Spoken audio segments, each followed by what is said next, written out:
Hello मेरे प्यारे बच्चों, स्वागत है आपका आपके चैनल SRS लर्निंग में। बच्चों, ये हमारी 9th क्लास की बेटा आकलन कार्यपत्रक है, मतलब असेसमेंट वर्कशीट है आपकी। नंबर है आपका 12 और डेट है हमारी 10 जनवरी 2022। ठीक है, तो ये आपकी आकलन है जिसमें आपको पता लगता है कि आपने अब तक क्या पढ़ा, कितना पढ़ा और आपको कितना जो है आता है। ठीक है, करना कैसे, आपको यहाँ पे अपना नाम और यहाँ पे आपको अपनी कक्षा अध्यापक मतलब क्लास टीचर जो है उनका नाम जो है मेंशन करना है। शुरू करते हैं। क्या है फर्स्ट क्वेश्चन, निम्नलिखित प्रश्नों के उत्तर दीजिए कि परमाणु के नाभिक में कौन कौन से अपरमाणु कण जो होते हैं मौजूद होते हैं। तो कौन कौन से होते हैं हमें पता होना चाहिए।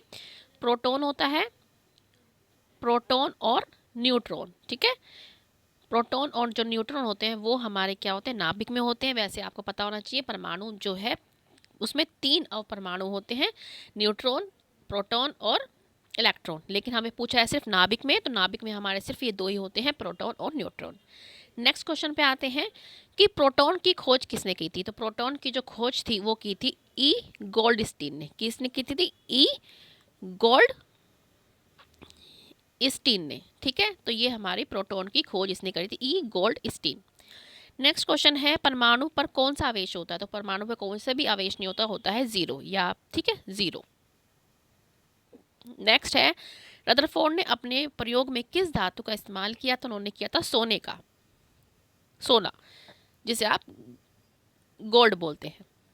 ठीक है, फिर है नेक्स्ट क्वेश्चन फिफ्थ के गुरुत्वीय त्वरण का SI मात्रा क्या है। क्या है SI मात्रा, क्या है मीटर पर सेकंड स्क्वायर। तो ये हमारे जो फर्स्ट पार्ट है ये पूरा हो गया। अब हम आते हैं दूसरे क्वेश्चन पे। दूसरा क्वेश्चन क्या है कि इलेक्ट्रॉन जो थी इलेक्ट्रॉन की खोज किसने करी थी। इलेक्ट्रॉन की खोज तो की थी बेटा जे टॉमसन ने, या थॉमसन भी बोलते हैं आप, जे टॉमसन ने। टॉमसन ने जो है इलेक्ट्रॉन की खोज की थी और इसकी विशेषताएं क्या है। इलेक्ट्रॉन पे क्या होता है, -1 का आवेश होता है। ठीक है, इसकी वजह से हमने आपके लिख रखी है। ठीक है, ये आपकी ये रही, थोड़ा आगे पीछे हो गया। तो ये इलेक्ट्रॉन के गुण है। इलेक्ट्रॉन गुण मतलब वही है कि इसमें मतलब क्या विशेषता है कि इलेक्ट्रॉन एक, ये सेकंड क्वेश्चन का दूसरा पार्ट है कि इलेक्ट्रॉन एक परमाणु के ऋणात्मक आवेश वाले अपरमाणु कण है। यह बहुत छोटे होते हैं, इलेक्ट्रॉन नगण्य होते हैं और उन पर क्या होता है, आवेश एक -1 होता है। ये आप सारी विशेषता यहाँ से इसको लिख लें। ठीक है, अब आते हैं हम थर्ड क्वेश्चन पे कि गुरुत्वाकर्षण का सार्वत्रिक नियम बताएं और इसका महत्व। इसके ये रहा। ठीक है, ये आपकी वर्कशीट में ही आया था, हमने इसलिए वर्कशीट ही आपकी यहाँ से ले आए। यह सार्वत्रिक नियम है आपका और ये उसके जो है महत्व है। ठीक है, तो ये क्या है, यहाँ से आप इसको लिखें कि क्या है। ठीक है, यहाँ से आप लिख सकते हैं कि किन्हीं 2 वस्तु के ए और जैसे द्रव्यमान A और B है, इनके द्रव्यमान M और छोटा m है। इस तरीके से आप यहाँ से इसको अपना जो है क्वेश्चन, थर्ड क्वेश्चन, इसको आप यहाँ से कंप्लीट कर लीजिएगा और इसके महत्व ये रहे। ठीक है, इसके बाद आते हैं हम फोर्थ क्वेश्चन पे।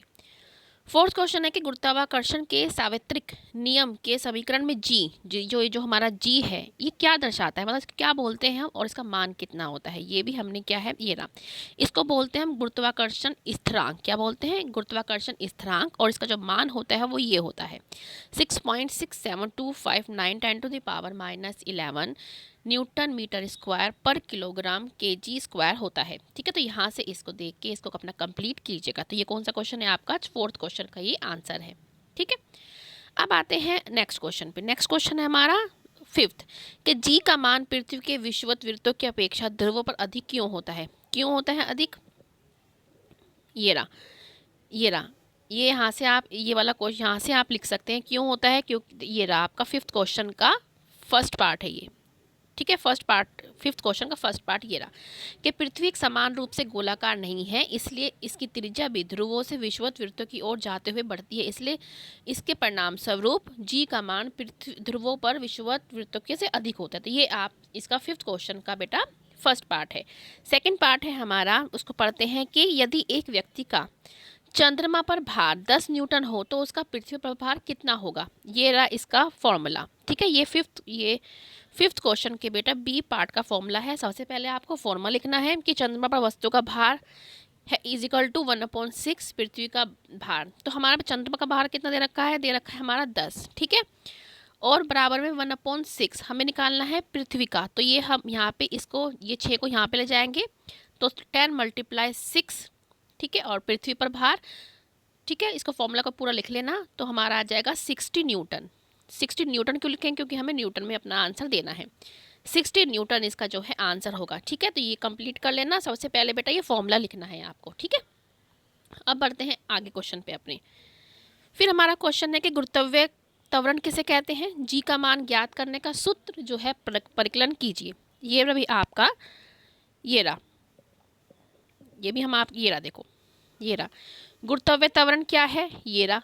यहाँ से आप देख लेंगे मुक्त पतन के दौरान वस्तु द्वारा अनुभव किया गया त्वरण गुरुत्वाकर्षण त्वरण कराता है। इसको हम जी द्वारा दर्शाते हैं और इसका मात्रक भी आपको ये रहा। ठीक है, और जी को निकालने का जो फॉर्मूला है, समीकरण है, वो आपका ये रहा। ठीक है, तो ये आपका कौन सा है, 6th क्वेश्चन है इसमें सारे। ठीक है, तो ये आपकी वर्कशीट में ही आया था, तो मैंने वर्कशीट ही आपके लिए इस तरह से लगा दी ताकि आप आराम से कर पाए। ठीक है, तो बच्चों ये आपकी आज की जो है साइंस की, विज्ञान की जो है आकलन, ठीक है, आकलन वर्कशीट है। मुझे उम्मीद है कि आपको अच्छी लगी हो। तो जो नए बच्चे हैं हमारे चैनल पर, सबसे पहले तो हमारा चैनल सब्सक्राइब कीजिएगा, साथ में वीडियो को भी लाइक करना ना भूलें। मिलते हैं आगे की वर्कशीट के साथ, और हमेशा खुश रहिए, पढ़ते रहिए और कोरोना वायरस से बच के रहिए। बाय बच्चों।